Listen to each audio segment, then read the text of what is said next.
Hey, it's Darryl Syms, and in this video, I'm going to be sharing with you my approach to creating fingerstyle arrangements. That particular piece of music that you just heard was one of my arrangements of a song called Let Me Love You by Mario, which you can watch on my channel. And if you're not familiar with the original song, then I strongly recommend that you check that out so that you actually understand and can relate to what I'm going to share with you in this video. Now, obviously, as you can imagine, my approach does vary slightly depending on the song that I am trying to arrange, but generally what I share with you in this video is the skeleton or frameworks to my approach when arranging any piece of music. Now, I do want to mention that this isn't by any means a lesson for that particular piece of music at all. If you want the lesson for that, you'll be able to find that on my Patreon. But this video, its purpose really is just to share with you my step-by-step approach to making this piece of music. So I hope you enjoy it. Let's get straight into the video. Okay, so when arranging a piece of music, I see four key elements that you really need to study and learn separately before putting all that stuff together. And that's the melody. Of course, that's the number one key element. And you've got the harmony, which is quite simply just the chord progression, followed by the bass line, kind of the same as the chords, because the chords are going to highlight the bass line. And then lastly, the percussion. Now, just a note on the percussion side might not be necessary depending on the style that you're trying to portray. If you're trying to portray a very gentle and perhaps slow arrangement, then you're probably not going to want any percussion in there, and you might only opt to stick with the chords and the melody. Versus if you're trying to create something a bit more upbeat, then of course you might consider adding some percussion in there. In the instance of this piece of music, which I'm going to be talking about, there is of course a lot of percussion. I did transform the song a little bit from its pure R&B state to something maybe a bit more upbeat that, I don't know, makes you want to maybe jiggle a bit. Now, with the song that we're going to talk about in this video, let's go ahead and break it down into those four key elements. So the melody sounds like this in its raw form.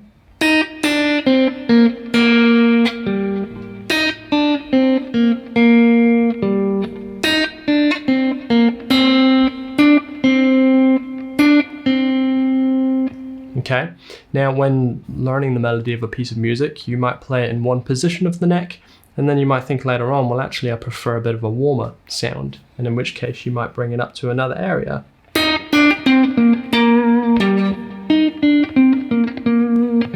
At the beginning, it doesn't necessarily matter where you play it. It might not be the optimum and best way to play it, but it's a start, you've got the melody down, and that's progress. Now from there, once you've got the melody down, we can begin to investigate the chords. So listen to the song, figure out the chords in their basic form, just their basic major and minor form. For this particular piece of music, we have a C minor, it's a G minor, it's a F, and then F again. So it's a nice 3-chord trick there, not too complex at all. And consequently, the bass line is also, of course, going to be the same from C to G to F, and then F for the fourth bar. And now the last element that I want to highlight is the percussion. Now the percussion in this particular song, if you listen to the original, is not obvious. There is no distinct beat in there. There's no hard snare that you really catch with your head and bob along to, you know. So we can start off without percussion and see how we feel as we develop this piece of music. So let's go ahead and combine what the melody and the bass line would sound like together. That would sound like this.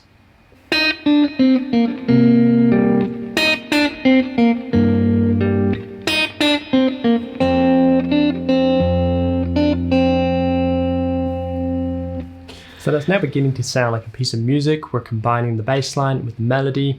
The hardest part about this is really figuring out where the bass line falls. Now, there is no secret method to doing this, but there is something that I strongly recommend that you do when arranging a piece of music, and that's to, once you've figured out the melody, get the song on YouTube, slow it down to maybe 50% speed, and then when you hear a bass note, pause the piece of music and just acknowledge for a moment where that bass note exists. Does it fall on a particular note, or does it fall between two notes?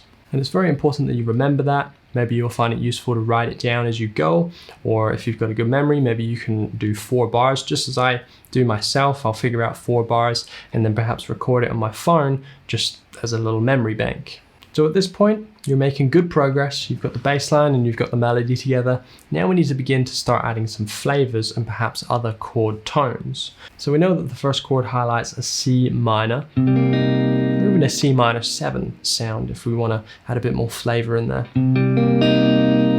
So if we combine that and maybe add some phrasing involved in that first bar, you might have something that sounds like this. So that works for the first bar. However, there's a bit too much flavor in there, and because the top note is that minor third, kind of detracts it from the melody. So it's best to skip that one, since the top note should be the melody note, which is this one here. So we can keep the phrasing, and that sounds so much better just with those slides in there already and that pull off. And a bit of dynamics on the right hand as well. That certainly goes a long way when playing fingerstyle. I think it's one of the most important and fundamental techniques of fingerstyle. So that's the first bar. Let's apply the same idea to the second.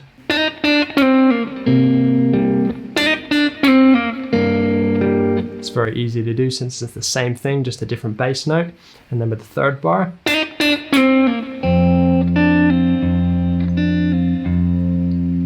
now in this particular instance, what I've done, which you may have noticed, is I'm playing the F chord down here on the first fret,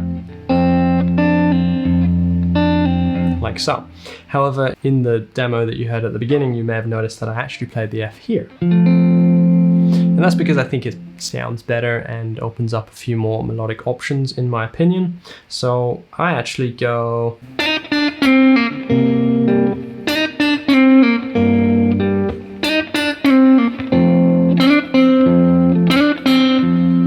sort of thing. So I'm sliding up, adding a bit more phrasing in that melody whilst highlighting the C shape F position. But I'm eliminating these top notes because they just kind of hide the melody. We always want the melody to be the top note of your chords. So it's beginning to sound quite musical and representable of the original song at this point, which is great.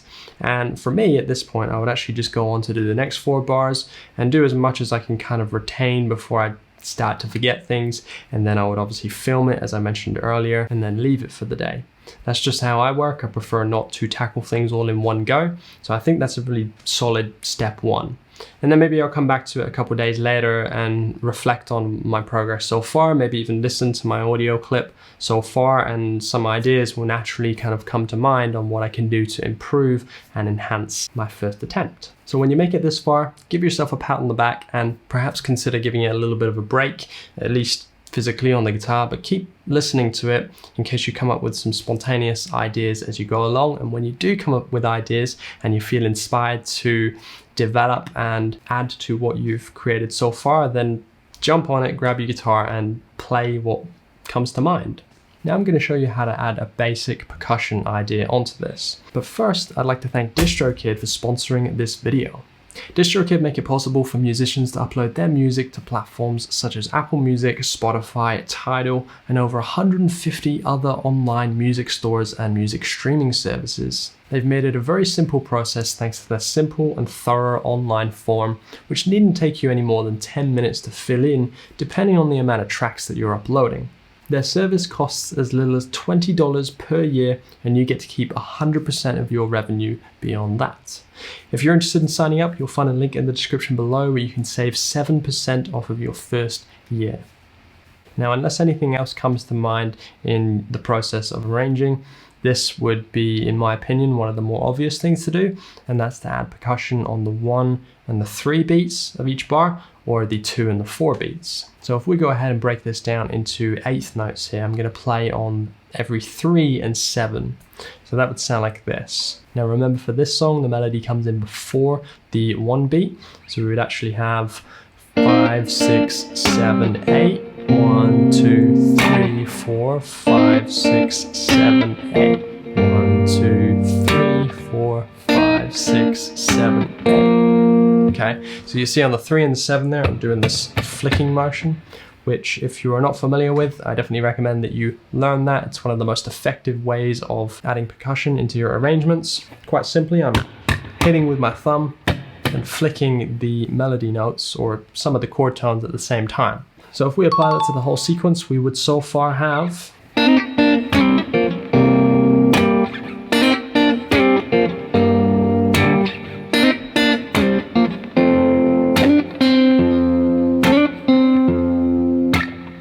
that sort of thing. Now that's really starting to come together now. I really like that and the progress that we have made so far. Anything beyond this point is really in your hands because you've got a solid framework there. You've got the melody, you've got the bass line, you're highlighting some of the chord tones. So beyond here, it's really in your hands to develop this into your own flavor. But I will give you some tips and tricks on how to keep it interesting, because if the melody, especially in a pop song, repeats over and over and you do the same 4 bars over and over, it's going to sound a little bit boring and predictable. So there are ways to change that a bit, which I'm going to share with you now. Now the next 4 bars consist of exactly the same melody that we've just done. But if we repeat the same thing that we've just done, it's going to sound very predictable and boring, and it's not really moving anywhere. So to help it move, there's a few things that we can do. We could try bringing what we've worked out so far up a register on the neck to see what different options we have as far as chord voicings and embellishments. We could also try to push the melody up an octave. However, by taking that approach, I wouldn't recommend that you simply just bring the whole thing up 12 frets because it's quite an abrupt jump.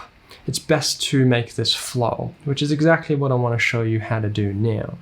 So what I do in this particular piece of music is I start off exactly the same, just in the next register of the neck. So we have, and then we could go, but I don't really like that because the melody note is sharing exactly the same note as the root note of that chord. So what we could perhaps do is find a different inversion of that chord, perhaps the second inversion. So we're taking the root and the third and then putting the 5 on the lowest note. Gives it a very warm sound, and then the melody note is therefore not the lowest note. But it still sounds a bit too warm for my liking, and our goal here is to bring it forward and develop it towards a nice climax. So we could bring that up an octave, and we could then go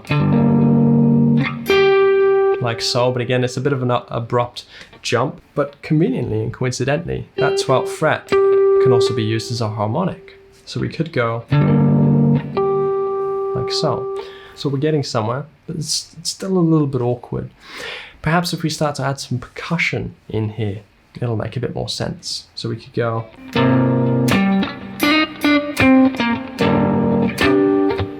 Okay, that works. Now for the very last chord, which is F repeated twice for 2 bars, I do something quite different to the original melody just because it sounds cool. Of course you could resume the melody if you really wanted to, but I wanted to take this up on the guitar and also add a bit of my own flavor on there. So I decided to set on some double stops here and start introducing some sixths, which this particular section sounds like this.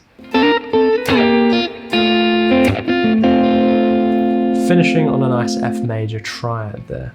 And whilst that is not exactly the melody that is in the original song, it still has a very similar vibe, and I think it leads nicely towards the actual melody, which we kind of highlight in that F triad.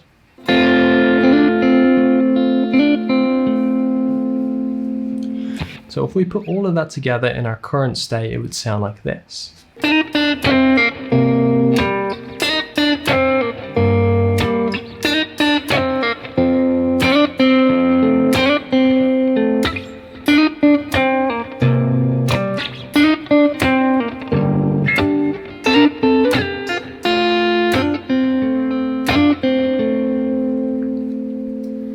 So we've got that kind of thing, which sounds nice, it works, and it's certainly representative of the song.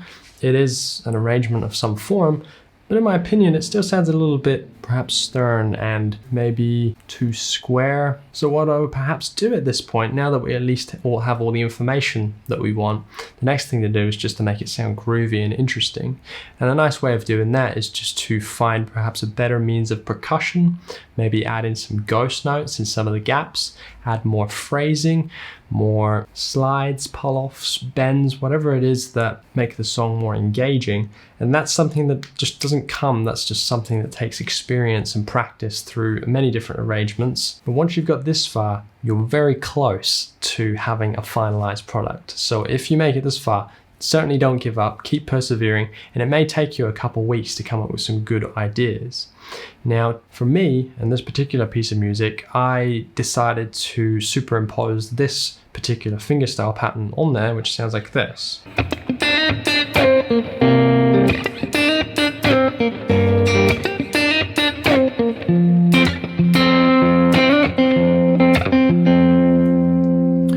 Which you see sounds a little bit more interesting. There's a lot more going on, and I think those ghost notes sound really cool. And another idea that's going to transform the music a lot is to perhaps fill out the melody and perhaps accentuate it a bit more with some double stops. Now I opt for usually thirds or fourths when playing double stops like this, and sometimes perhaps within the song, but not too much because it has its place. I opt for sixths, which I do later on towards the end. Now in doing that, it would sound like this. So you see I start off with, and then same sort of thing. And then next chord, some thirds. And then to transition into the next part seamlessly rather than have this strange gap where nothing's going on, add an embellishment, add some flavor. So I go like so, and then perhaps rather than follow the melody strictly, you can continue to add embellishments as much as you want. So I opt for, here's the sixth,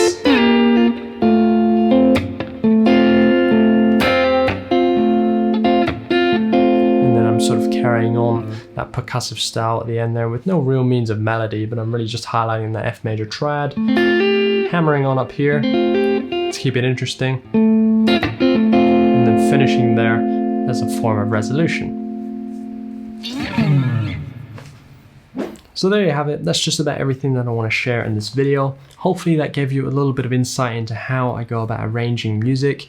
It's not easy and it takes a lot of experience, and even to try and explain it, it's something that is challenging because a lot of these ideas usually kind of just come through my own experience and way of playing the guitar. Now, if you do struggle for ideas and you need some inspiration on fingerstyle patterns and how to use them in a compositional way, then I certainly recommend that you check out my melodic fingerpicking masterclass, which is linked in the description. And I also hope to, at some point, perhaps go into a lot more detail when it comes to arranging with a lot more examples. So perhaps I can try and put together a masterclass for that. So do keep an eye out. But for now, hopefully there's plenty for you to practice. And until next time, I will see you in the next video.